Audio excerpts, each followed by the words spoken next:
She realized she had become replaceable the day no one noticed she was gone. It wasn't dramatic. She had taken a single day off, no big announcement, no elaborate out-of-office message, just a quiet Thursday removed from her calendar. She expected at least a few small disruptions, a delayed decision, a message asking where a file was saved, a brief reminder that her presence mattered. Instead, everything moved smoothly. The team meeting happened without her. The presentation was delivered by someone else. The project advanced on schedule. When she opened her inbox the next morning, there were fewer emails than usual. No urgency, no backlog, no evidence that her absence had left a gap. She sat at her desk and stared at the screen longer than necessary.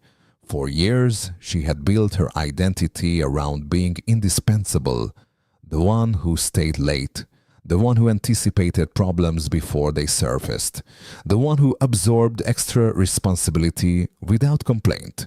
It made her valuable. It made her secure. It made her proud. But now she felt something unexpected.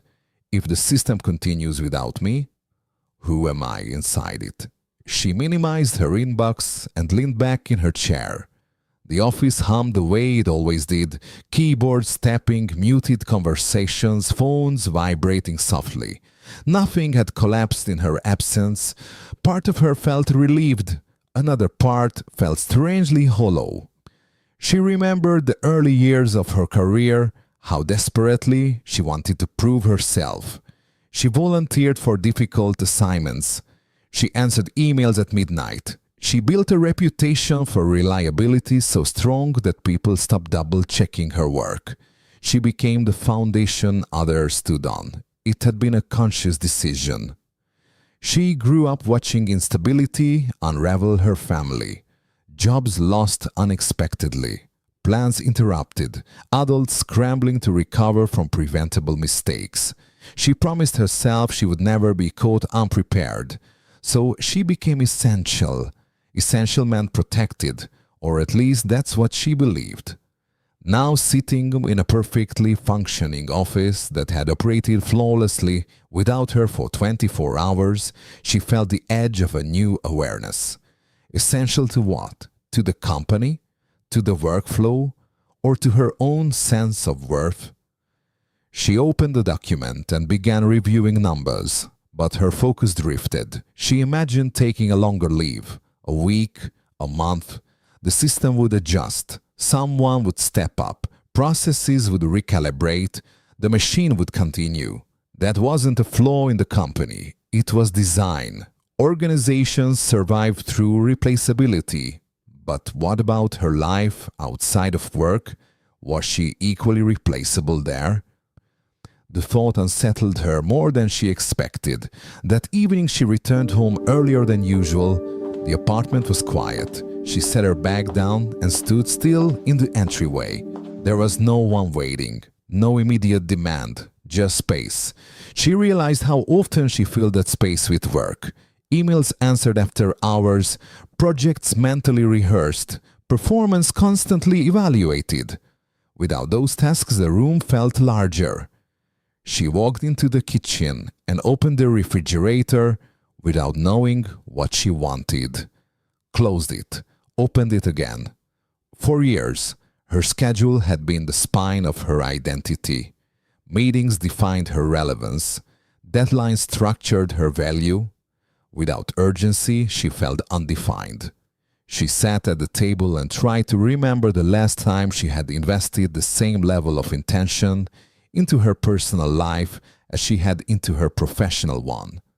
Not vacations planned months in advance, not fitness goals optimized for efficiency, but relationships nurtured without agenda, interests pursued without measurable return, conversations that didn't serve a strategic purpose. She struggled to recall one. Her phone buzzed, a message from a colleague asking a minor question. Her reflex was immediate: respond quickly, reassert presence, reinforce indispensability. She paused, left it unanswered for a few minutes. Nothing collapsed. The world did not tilt. She felt both anxious and strangely liberated. The anxiety surprised her. If I am not needed, what am I? It was a dangerous equation she had built quietly over the years. Needed equals valuable. Valuable equals safe. But safety built on external demand is fragile. She stood up and walked to the window. The city moved below. Strangers crossing streets, lights changing, cars flowing through intersections. Every person part of a system larger than themselves. Replaceable, and yet undeniably individual. The distinction mattered. Being replaceable in function did not mean being replaceable in essence. She had confused the two. Her value at work was based on output. Her value as a human being could not be measured the same way. Yet she had been applying the same logic everywhere, even in relationships. She prided herself on being low maintenance, reliable, easy to coordinate. She rarely expressed needs that disrupted plans, rarely demanded attention that couldn't be justified. She made herself efficient in love. Suddenly, that felt heavy.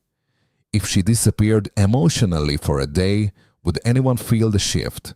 Or had she trained the people around her to expect competence more than presence? The thought pressed against her chest. She had spent years ensuring she could not be replaced professionally. In the process, she may have made herself quietly optional personally. The realization wasn't dramatic, it was subtle, like discovering a hairline crack in something you assumed was solid. She walked to her bedroom and sat on the edge of the bed. For the first time in a long while, she allowed herself to ask a question without immediately seeking an efficient answer. If I stopped trying to be indispensable, who would I become? The question felt destabilizing. Indispensability had been her armor. Without it, she might have to risk being seen for more than her output. She might have to admit uncertainty.